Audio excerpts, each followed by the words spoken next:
welcome, David Annandale. Thanks so much for talking to me about tie-in fiction. Which is something that I get asked a lot about. I don't know a whole lot about it myself, and you're the person I know, who is certainly the authority on it in my world, and has been really just killing it with book after book. There was one point I remember when we had about the same amount of books out, and then like a week later you had twice as many books. At least that's how it felt. So in the grim darkness of the far future, there's only war is the amazing, Warhammer tagline. And I was wondering if you could maybe just begin with talking a bit about what Warhammer 40,000 is, and how you started writing Warhammer tie-in fiction. Well, Warhammer 40,000 is a tabletop war game where players play as one of a number of different armies, whether they're the human Imperium side, which involve primarily Space Marines, but also more non-enhanced humans as well. And then you have Eldar, which are futuristic elves. You have the Orcs, who have all kinds of tanks and laser beams that Tolkien's Orcs would have loved to have gotten their hands on. The Tyranids, which are these very alien, hive intelligence monsters, chaos demons, and the like. And so the human Imperium, and of course, as the name suggests, it's set in the very distant future. Humanity, civilization has devolved into an absolutely dystopian galactic empire. So if it's a kind of worst case scenario of the future, and the environment combines war, Lovecraftian horrors, and all. It's this one-stop shopping of kind of sci-fi, horror, epic combat, all in one place. So that's the context of the game, and the fiction then tells the stories related to the figures. The way I got involved with writing for the Black Library was that they issued an open call for an anthology, which was Treacheries of the Space Marines, and they were looking for stories about one of four characters. At this point, I was really hoping to get into writing for them, so I put together a proposal for a story that became the Carrion Anthem. Sent that in. A few months later, I heard back from one of the editors, Christian Dunn, who liked my proposal, said, go ahead, write the story, which I did. They liked the story, said, send us more, and I followed that up with a pitch for the book that became The Death of Antagonists, and I was off to the races. So it's been enormous fun working very steadily for them ever since.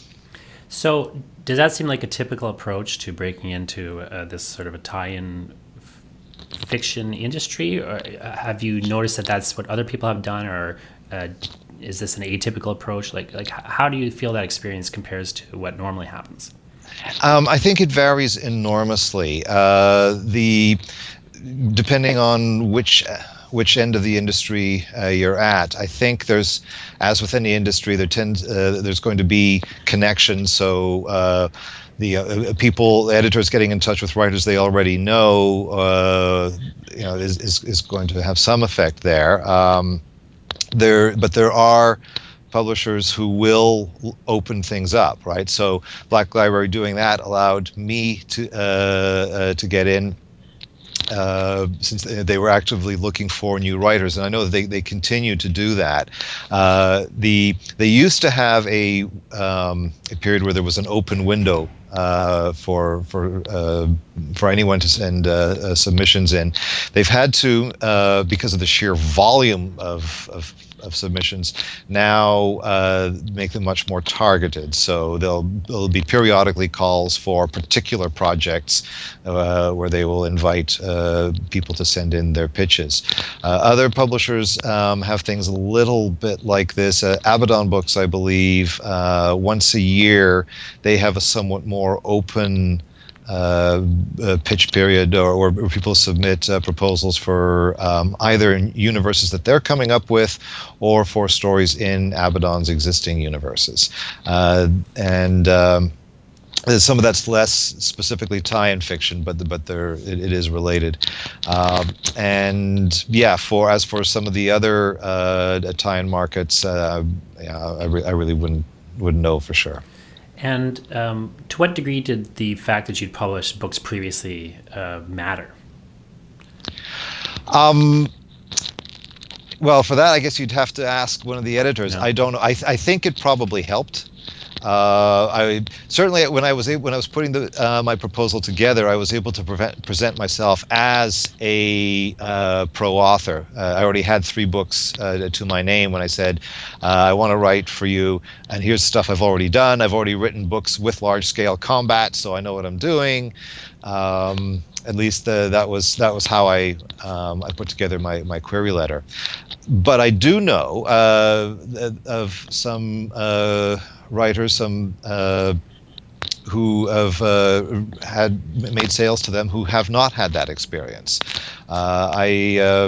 A couple of years ago, when I was in Nottingham for the Black Library Weekender, there was a special session on the Friday for aspiring writers to talk to those of us who were writing for Black Library and to sort of workshop their stories, and then they were invited to submit pitches. And one of the fellows that I met there did make a sale. So, and as far as I know, that would have been his first professional sale. So, I think my track record probably didn't hurt, but I also know that it wasn't the only way to get in. Okay, and so again, you've done, I guess by the time this first book came out, we were trying to figure out exactly the timeline, but you'd done at least 3 thrillers with the Jen Blaylock character, with Turnstone Books. You were in the process, I believe, of selling your horror novel, your first straight up horror novel, Gethsemane Hall, when you started doing the Black Library writing. That book was done, and it was kind of en route towards publication. So you'd had, like I say, 4 books as you're getting towards your first Black Library novel, right? Like your first actual book with them, as opposed to some short fiction and so on. And one thing I'm kind of so you do your own writing, and you write for the Black Library. To what degree do you see that your work with the Black Library, as a sort of quote unquote, media tie-in writer, to what degree do you see that as, presenting different challenges or opportunities than the work that you would be doing, I guess, as an independent author, in a sense? I mean, every author is sort of independent, but if you know what I'm saying, like, you're not just doing one or the other, which I think is, sometimes the case. Or at least historically, people have thought about that being the case. You're very much, doing both, and even as you, just from, it may look like you kind of had stopped doing your thing and gone to do Black Library work, but you are, I know, very much doing both. So I'm just wondering what challenges or it presents to do both, and why you are doing both as opposed to, say, just doing one. Well, the challenge is, in some ways, I think the primary challenge is working in the original work. And there are a lot of tie-in fiction writers who do both. I'm certainly, I'm in no way an exception there. And the challenge is finding is juggling, and it's certainly one that I'm still working with. I am hoping to get some real headway on the follow-up to Gethsemane Hall done this summer. But the fact of the matter is, with tie-in work, you have a deadline, and they're firm, and you have to get the work in by deadline. So it takes priority, and which means that the original work has to fit in the margins of time to the extent that they exist at all, and that has been a challenge. I've written since I've started working with the Black Library. I've written a few original short stories, and done some outlining work on a couple of novels, and done some preliminary chapters, but I haven't yet put out another original novel, and It's certainly not a problem that I resent having by any stretch. I love the work I'm doing with Black Library, and I find myself, I consider myself extremely fortunate that this is the challenge that I'm having to work with. So that's I think the main issue is juggling it, finding the way of getting the other work out while meeting the expectations and the deadlines of the publisher for the tie-in fiction. Yeah, as you say, I mean, it's certainly not a bad problem to have. So with so many writers, the problem is, getting their work done and getting their work out, around some other job that they're doing. I mean, you do have another job, but like in some ways, the problem getting this book out is I got to put these 10 books out. Like it's certainly not the worst problem to have. No, by any means at all. No, it really is. It's one of the best problems one could possibly have as a writer. I think I really do. I'm very, very conscious of just how lucky I am to be at this stage. I mean, I look back at where I was in the 90s, where I felt like I couldn't get myself arrested as far as being a writer is concerned, and this is a much, much, much nicer place to be. How does writing in a shared universe work? So this is not just a universe that you haven't created, but it's a universe that others are actively creating. As even you're adding to it and expanding it. So you're not only in this position where, in many respects, again, you're working in this existing field, but you're also working in there with other people, and there's a degree to which you're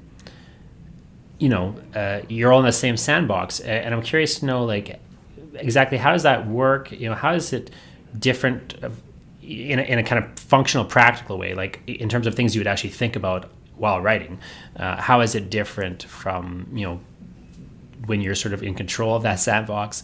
What are the sort of benefits of it? What are the drawbacks of it? How do you kind of negotiate that, and how is it different from your other writing? Well, I guess there's going to be a collaborative aspect, even when it could be quite distant, or it could be quite tight. It depends on the nature of the project. You are aware, certainly, of the other writers working in the same area. Well, I should say it varies a lot. For instance, with the Horus Heresy, that line of Black Library books, which is it's set in the 31st millennium, and is the epic tale of the galactic civil war that sets the stage for all of the misery and horror 10,000 years down the road. So that is an actual series. Right, so that involves meetings with the editors, discussions of who's going to tell what story, what's happening in this story that's going to have an effect with this on this person's work. So we people know what people are doing, and we all have our particular stories to be concentrating on. And that's where there's an actual series, right? So it involves a greater degree of communication. In other stories, there may be you're working with a character that somebody else has done something with, but they haven't really done it. They're not working on them now, so it may simply be enough to have a look at what somebody else has already done, and then you go and do your thing, falling within the canon of that established character. So it really varies enormously. It may be as simple as getting in touch with another writer and saying, "Hey, I'm planning on doing this. That's not going to interfere with something you're doing over there, is it?" In other cases, there may not be. There's just a little bit of background material that you get. I shouldn't say a little. There's often a lot of background material, but some of it may just be a lot of it may just be the generally available material, as opposed to specific briefs for the project. So each project can be very different, and the degree of interaction with the other creators will depend on the individual on the individual work. And a lot of what you're doing seems to be character specific. Like, for example, you seem to becomes, you seem to have taken over Yark in a manner of speaking. I don't know if that's precisely true, but like you seem to really tied to that character. Is that true, or is that just the randomness of the moment?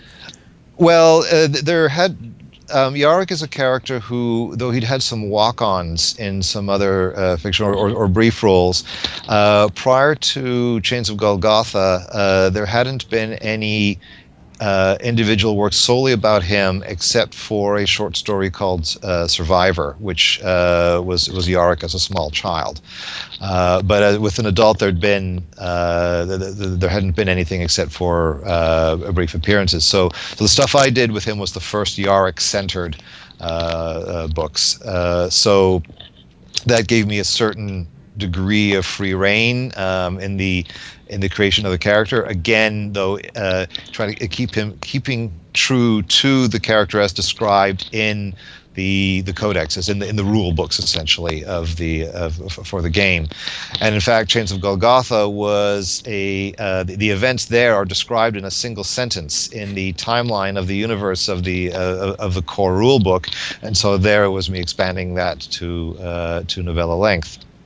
In the case of Imperial Creed, that was a kind of origin story for Yarick, and there I had a greater degree of freedom because there really wasn't anything about that particular, apart from a few fragments here and there, as to what his earlier career was like. And it's true that there are certain writers will tend to focus on particular characters. There's some continuity there, but it's not a hard and fast rule either. So there will be. Nick Kime is the salamander guy, right? As well as being one of my editors. And so he has he's done this wonderful series of books about the Space Marines called the Salamanders. But one of the first assignments he gave me after the death of Antagonist was writing a novella about salamanders that then became part of Overfiend. And so there, I was writing about my own particular group of salamanders, but wanting it to be very true to what he had been establishing with his series. So just to go back to Yark for a second. So what in that one sentence sort of attracted you to the character, or I guess you also would have read the story in that case probably. But like, what attracted you to that character, and what when you're kind of mining through this material, thinking of, well, where is there a story? Yeah. Because there's so much of this existing material. I would imagine in some weird way, like the problem might be less, I've got where's the idea, but how do I narrow it down? Like of all this material, where's the thing I want to latch on to when you're actually pitching a story to them? Because it sounds like you would also be approached to do stories, and as you say, you're pitching story concepts and material to them. It seems to me like you're doing a combination of that, and so I guess when you are pitching material, or even when you're assessing, something that's kind of you're being approached with, what is it in there that attracts you, or that kind of makes the case for you? Well, it depends a lot on the circumstances. In the case of Yarick, so I was approached by Nick to write the Yarick books, and so we had a Skype meeting talking about what directions we might take and what the first one would be. And since that was going to be of novella length, it had to be an incident that was relatively contained. And so I think, in fact, it was his suggestion to look at the events on Golgotha. But I had long been fascinated by the entry in the timeline in the rulebook reads as in this way: Commissar Yarick and Warlord Ghazghkull finally come face to face on the battlefields of Golgotha. Yarick is captured, but ultimately released by Ghazghkull, who's the kind of mega orc, as the Warlord is planning to invade Armageddon once more and wants a good fight. And so was fascinated by that entry and wondering, well, what's the story here? at that point never imagining that I would get to write that story. So that was a contained one, and I'd already been wondering, well, what is the background here? So what being able to flesh that out was a wonderful opportunity. And in the case of that, there's also in the various books, there's all sorts of references to the events on Golgotha, so that I could latch onto this detail, that detail. Oh, his tank, the Fortress of Arrogance, first shows up here, so I can bring that in.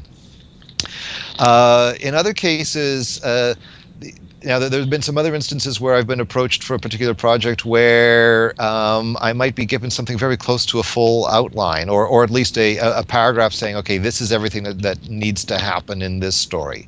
So that gives me a framework to start with. But in other instances, it might just be, we need a story about this person. And it can be, whatever, just be about that. And so, in the case of Imperial Creed, there I had a free hand to come up with the Yarick adventure there.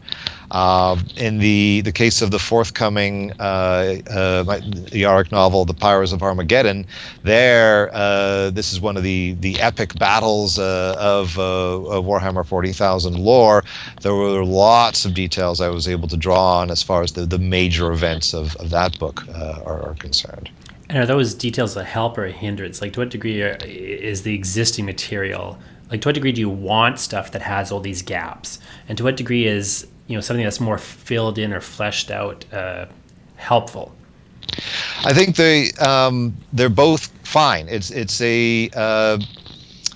They invite different ways to play. So on the one hand, if it's just this character and whatever you want to do, so you're free to come up with anything you like, and that's fun. But the other is the way in fact, a further case of how I think of tie-in fiction in general. It's the difference between a sandbox that is just a sandbox or a sandbox that has a whole bunch of toys in it. Right, and it's not that the empty sandbox is impoverished or that the one with the toys is cluttered.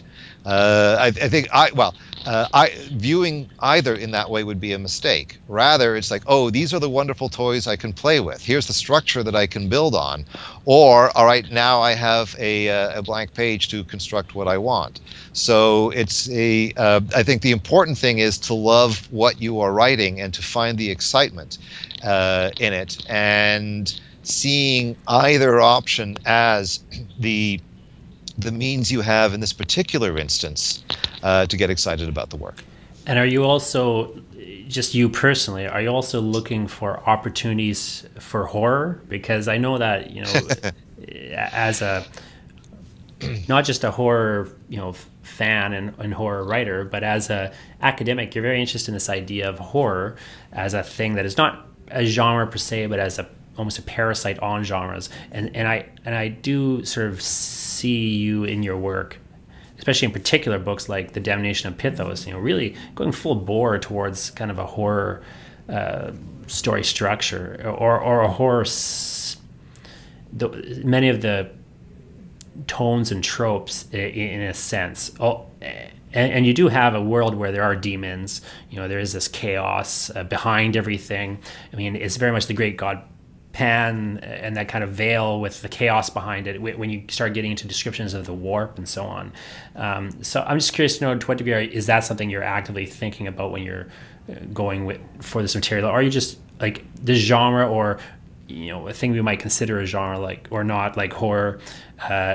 Does that sort of tonal approach important to you and try to select projects in here, or is it just something you're just doing regardless? Well, I naturally gravitate that way, since I guess I feel myself to be, horror. I'm a horror writer probably first. That's certainly what my formation has been, and so I skew dark that way. But this was one of the things that attracted me to Warhammer 40,000 in the first place. It's this kind of one-stop shopping collision of all of my favorite genres in one place. So it's got the SF, it's got the horror, it has the war, it's everything. and there's a lot of different tones I can play with in the works. But yeah, I do tend to move towards horror. The Damnation of Pythos is certainly the most full-on horror novel I've written for them. But the also these are this is hardly a secret to my editors either, and so I get lots of projects sent my way that are a good fit for me as a writer. It's like, okay, here, go nuts on the horror here, do your thing. So it's again it's not so much seeking out a particular project for that, but seeing, in many of the cases, the stuff I'm asked to work on, I can see the horror potential in there, and so I remember on a couple of occasions saying, "Oh, gee, am I pushing this too far?" and then getting feedback, "Go further." So it was like, okay, here I go. So yeah, it's again, it's not a question of me having to try to find it. There's been, I think, a really good mix of. I feel that I'm being invited to do the projects that I'm. How should I say? I have a predisposition for in the first place. Great. And can you talk a bit about like the process of how these books develop? So, you got some sort of pitch either from them to you or you to them. You've got, I guess an acceptance or a kind of the ball starts to roll. This thing gets greenlit. How is it kind of staged towards a novel? Like you're doing various outlines and treatments that are approved by the editors before you begin writing, Yeah. or are you is that correct? Yeah, again, it'll depend on the project, Okay. but in broad terms, there will be a sense of, okay, we'd like you to do X now, and if we're talking about a novel, so then my job is to put together the pitch for Project X, and that will be a chapter by chapter breakdown. Okay. And so then we go back and forth until the outline is looking good, at which point the commission happens, and then I write the book. So is that something? Would that document be something akin to a film treatment, like that kind of chapter by chapter breakdown? Like how long would it be? What, just in a general sense, or is there a general case? It's in the case of a novel, it would probably be a couple of thousand words. Sure. It's honestly the outlines that the chapter by chapter breakdowns that I do for them are not that different from what I would do for an original novel. So that I map out what's going to happen in every one of the chapters, and then I know where I'm going, and as with novels, original work, there's going to be some changes that will happen, right? That once you they're not going to be so radical that the planet is not going to blow up at the end of but you discover that certain things that will go better as you go along. But at least the outlines that I do for them are at least feel to me like the kind of standard chapter by chapter outline I would do for any novel. And maybe this is a good time for a slight kind of digression. Like, could you talk a little bit about outlining a novel? And did you always do that? To what degree do you feel that's integral to your process? Because you do have writers that do it, writers that don't do it. I've started gravitating more towards working from outlines and so on for a variety of reasons. But I'm wondering if that's something you've always done, or something that you really started doing in earnest when necessary. It wasn't something I used to do. I used to resist the idea of the outline. I thought it would be constricting and smother my dream or whatever. The see, the first 4 novels that I wrote, which would be 3 trunk novels and Crownfire, were essentially pantsed. They had little to no outlining done. The later stages of Crownfire, I started to outline more. As I was sort of juggling all of the plot threads and realizing, I need to know where this is going. I can't just be making this up as I go along. After Crownfire is where the big shift happens. From Cornucopia onwards, I've outlined, and I feel like one of these the former smoker who becomes the proselytizing non-smoker.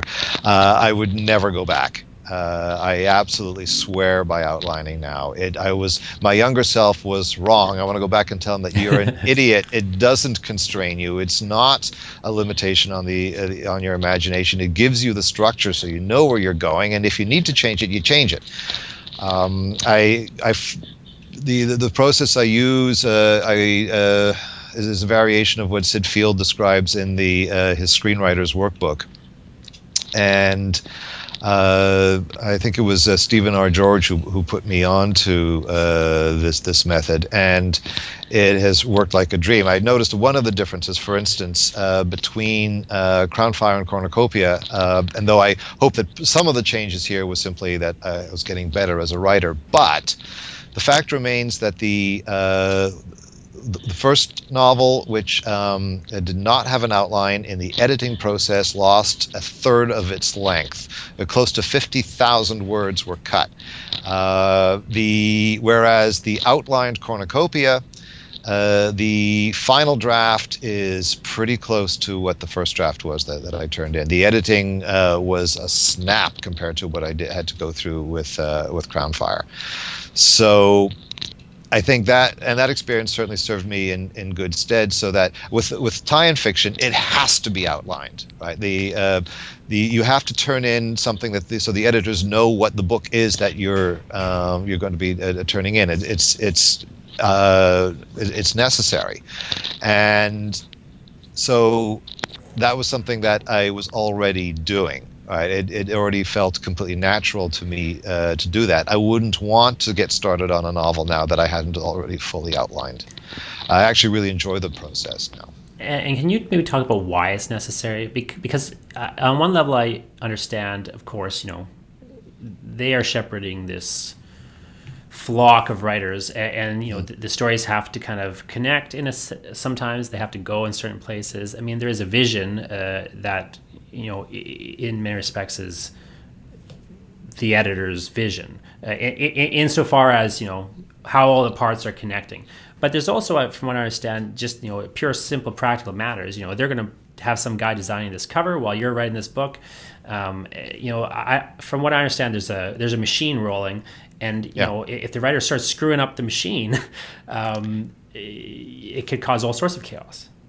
Well, yeah, is that true, or is that not?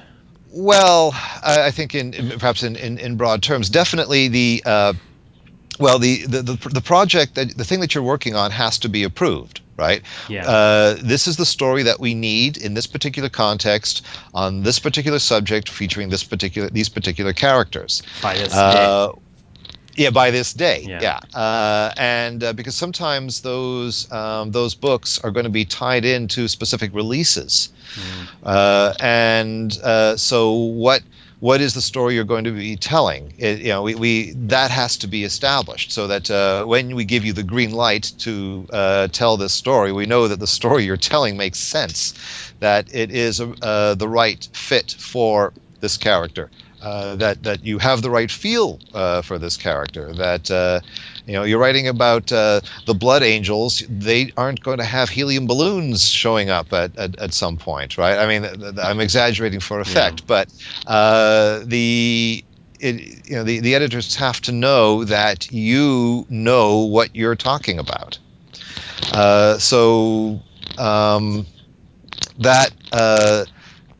And that's on top of, if this is tied into a specific release or in a series, does the story work? right? Are you hitting the beats that are needed? So once again, it'll vary from project to project. The Also, it may not be a case simple of is it going to connect well with what we are establishing here, but most fundamentally of all, is it a good story? Right? Is this something that is going to make for a good book? Oh, look, well, one of the things that I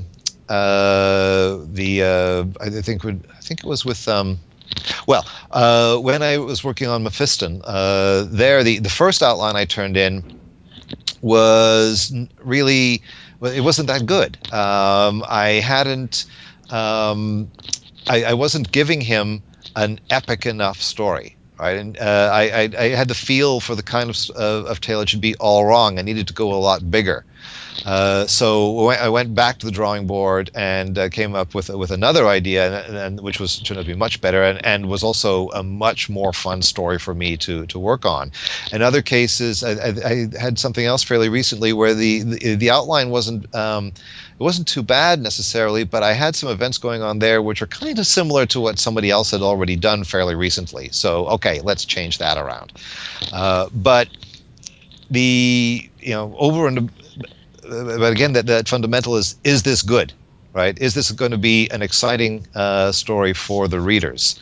And I have turned in some outlines that in the early stages, the stuff there that needs fixing, and I've been very, very grateful, very fortunate for the feedback I've had from the editors to turn these into stories that are going to work. And certainly, if whatever issues there might be, if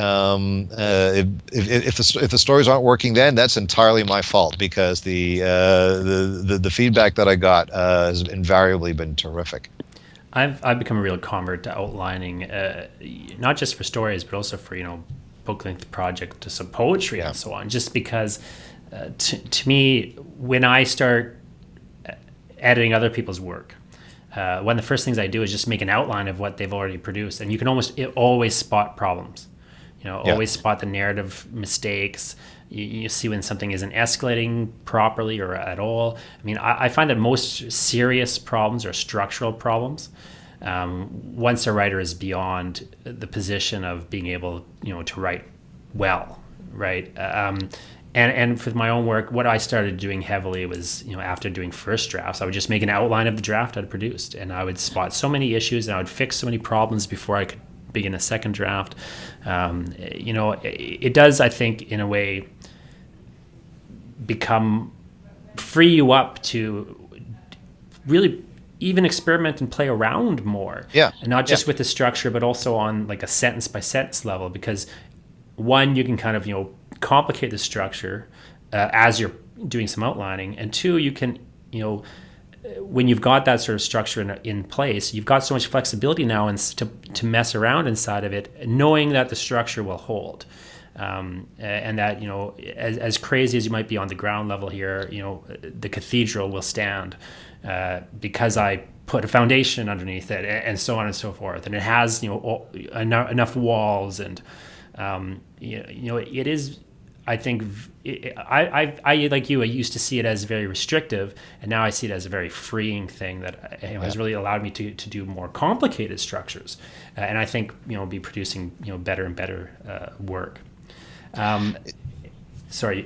I was going to say, well, it's like a roadmap. You can't get lost now. You always know where you're going. I find that the issues of getting blocked are much rarer, or at least much smaller. You know that this is going to happen in this chapter, right? You may have to work out a few details on exactly what, how we get to this particular scene, but there's no more writing myself into a corner and it's like, oh man, and now what?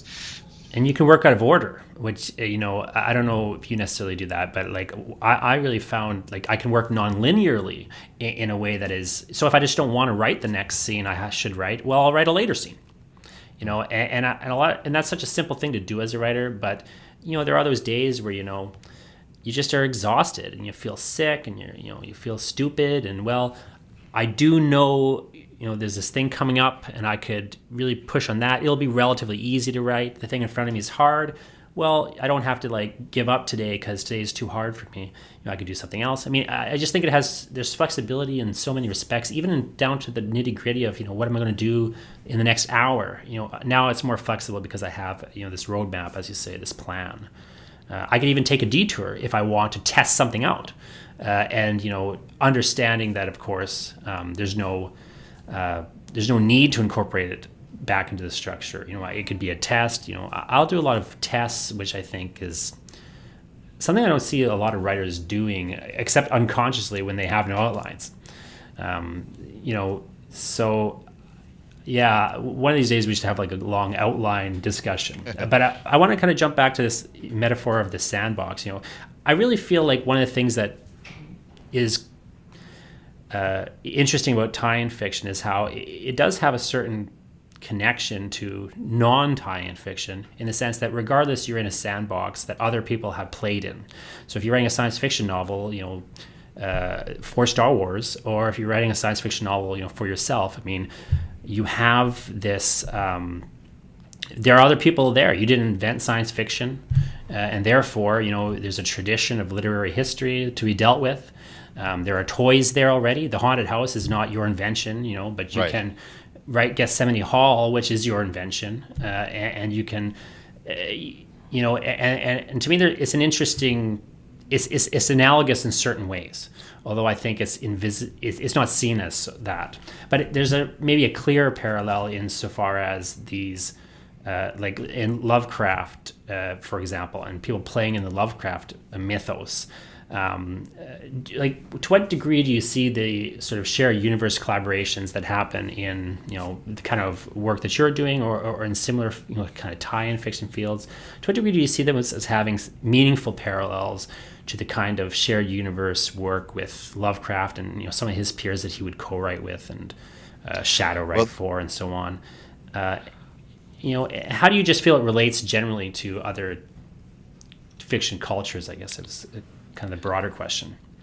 Well, the funny thing is, when I was submitting my my initial pitch for Black Library, and was trying to establish, apart from the sample that I submitted of the story that I wanted to write, but trying to say, hey, look, you should take me seriously, get me to do this. What I gave as an example of I can do this tie-in fiction stuff was that I'd written a Cthulhu Mythos story, which was really the only thing I had in my my track record or my bibliography that seemed relevant in that regard. So I mean there are. Well, all work is intertextual, right? Yeah. And the thing with tie-in fiction is that it is very explicitly intertextual, and that is that is foregrounded in its nature. But it also, I mean, which doesn't mean that it is therefore hived off from other literature. So what's been one of the things that I think several of us have fun with in the writing for Warhammer 40,000 or the Horus Heresy is the other references that will start to come in. So Graham McNeil has all kinds of stuff with William Blake showing up in his novel Fulgrim.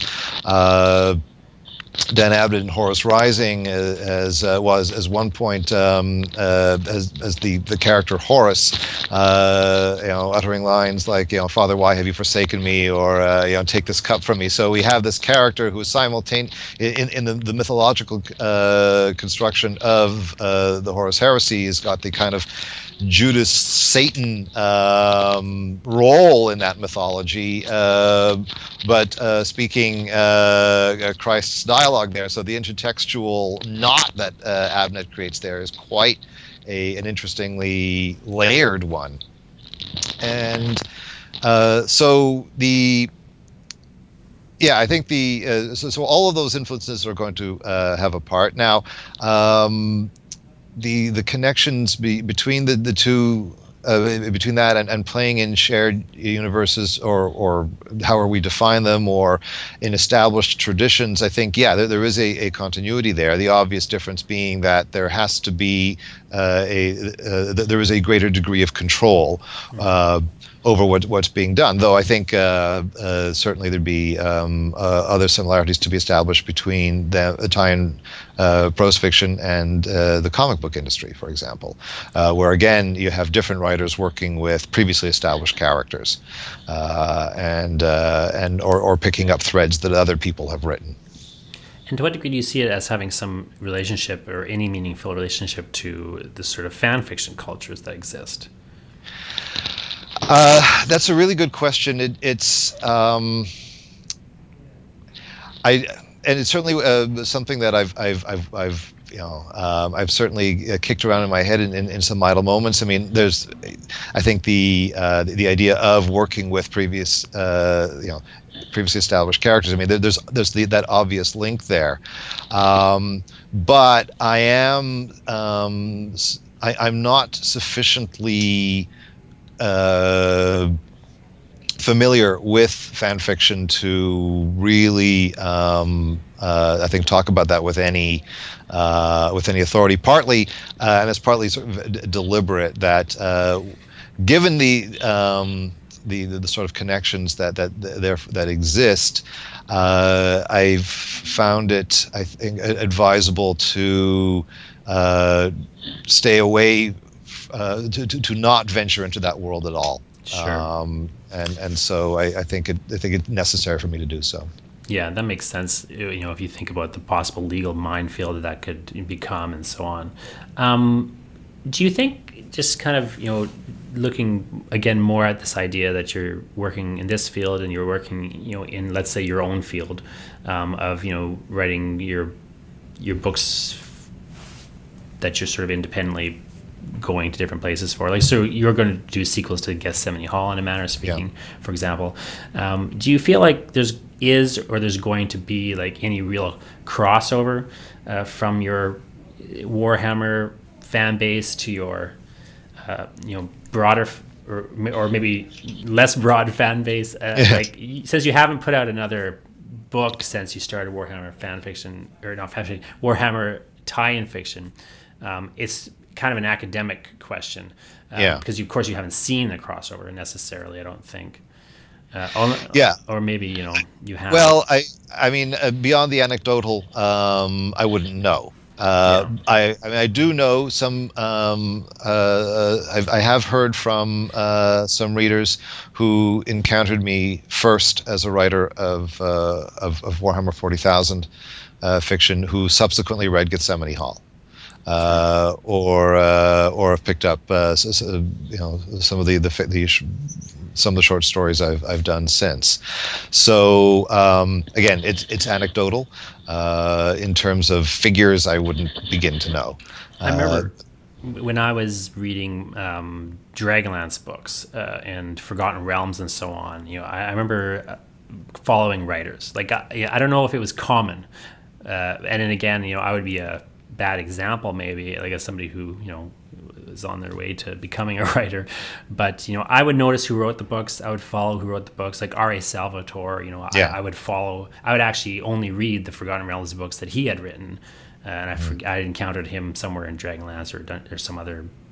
I forget where I encountered him precisely originally. That would be the Forgotten Realms books. That's where he and his that's where he became really known for.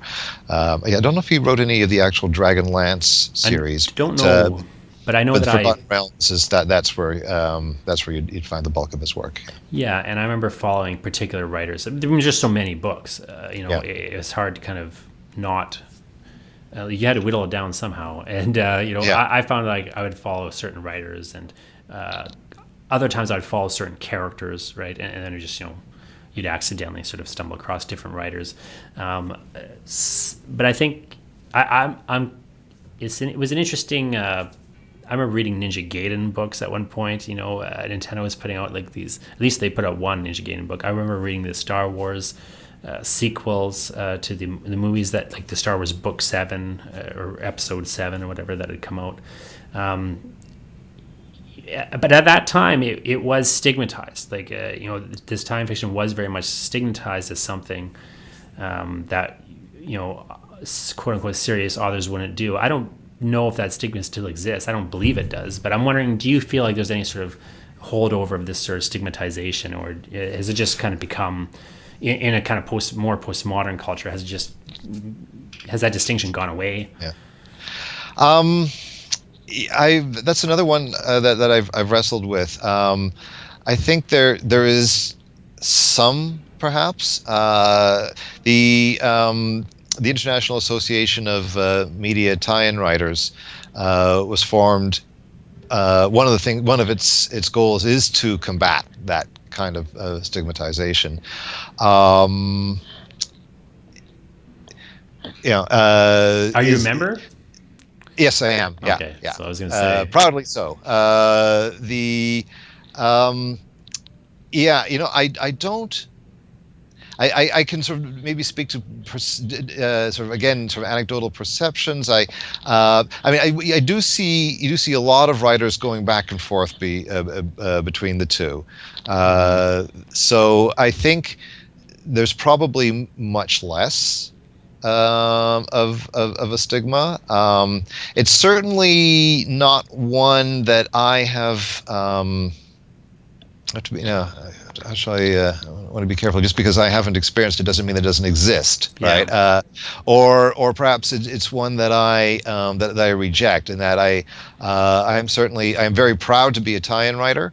I know that there's certainly there is a perception out there of kind of looking down on it. It does exist in the same way that all genre fiction, to greater or lesser degrees, is stigmatized. Perhaps, say, crime fiction, the least of genre fictions to be so dismissed, whereas horror and romance particularly get a lot of stick, and so tie-in fiction does get that as well. Having said that, I remember someone once telling me when I sort of proudly announced that I was going to be writing Warhammer 40,000 stuff, saying, "Oh well, I guess you get what you take what you can get," I think was the response I got. And it's like, yeah, I'll take it and be happy about it. No. Yeah. So it. I guess it's a question of where the perception exists, where it's coming from, and to what degree you're going to take it seriously or not. Yeah, or as you say, where it exists, and does it even matter? Like, are the people with the perception people anyone would care about for any meaningful reason? Like, in the sense of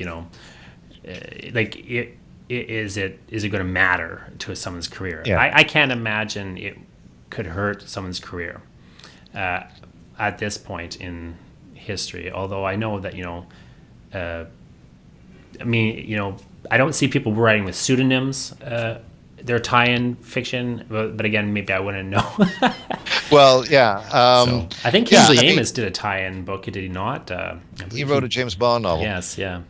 So there is a grand tradition of it in many respects. There is. It's my entire academic and writing life has been reveling in the genres or the fields that at least from some perspectives are looked down upon, right? Horror being the case in point, and I delight in that. If this is looked down on, oh well, tell me some more about it, please. It's probably something I should look into, because there's probably something a lot more interesting going on there than this particular attitude suggests there would be. And is there a stigma? Yeah, to a degree there, I'm sure there is. Is it lesser than it was? I think it has been, and I think it's no more justified now than it was then. Well, I absolutely agree, and thanks so much, David. I don't want to keep you too long today, because I know you've got to start writing another book. I'm sure you've got 5 more on the go. Every time I talk to you, you've got a new book done, it seems. But great books. I mean, I don't frank, like I don't know anything about Warhammer 40,000 except for reading some of these books, which are great. My friend of mine was really trying to get me into it, but I was afraid to get into it because of the amount of money I could see myself spending. There's just because you can buy cool toys and cool toys. Very, very cool toys. Yeah.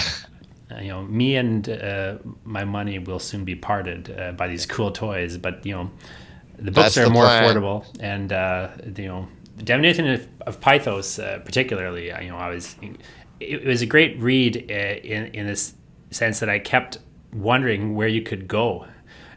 Like, well, how can you escalate from this point? But it kept escalating, and very impressively so. And you've got this amazing sort of nightmare cathedral of cells. I don't want to say too much about it, but it's this brilliant, some brilliant, strange things in there. And I could see you even working like certain Deleuzian concepts, under the radar there. It was very clever. And I would definitely recommend Damnation of Pythos to anyone, as well as, these other Warhammer 40,000 books. I mean, even if you don't care about Warhammer 40,000, as frankly I don't, they're great books, and the backstory of the Warhammer 40,000 is really fascinating. I've been reading like the wikias and stuff. Storyline is amazing. It's incredibly rich lore that they have for the series. It really is. And literally, 40,000 years of history that of rich lore to play around in. So I really. Tremendous sandbox, and that's its sort of scope and scale. And as you say, really with all of these different genres crashed into one another, from orcs to demons to, space marines. I mean, it's really a fascinating chaos, that blend of nightmare. Yeah. Really, really enjoying it. Great. Thank you. Yeah. And thanks very much for talking to me, and have a great day. Thank you very much. I guess I'll add that. So the next book, probably by the time this is out, is so Yarick, the Pyres of Armageddon. That should be out by late August. And people can find me on Twitter at David_Annandale, or on my website, which is davidannandale.com. Yeah, and two other great intros to the David Annandale Warhammer books are the two character-based novellas, like that Yarick Chains of Golgotha that you mentioned, and Mephisto and Lord of Death. I mean, I really enjoy those books as again, really great character-focused reads that have and of course the Yarick has become this real fascinating figure. So I'm really excited to see a new Yarick book too. Thank you. But yeah, thank you very much. All right. Thanks a lot, Jonathan. Thanks. Bye. Dave.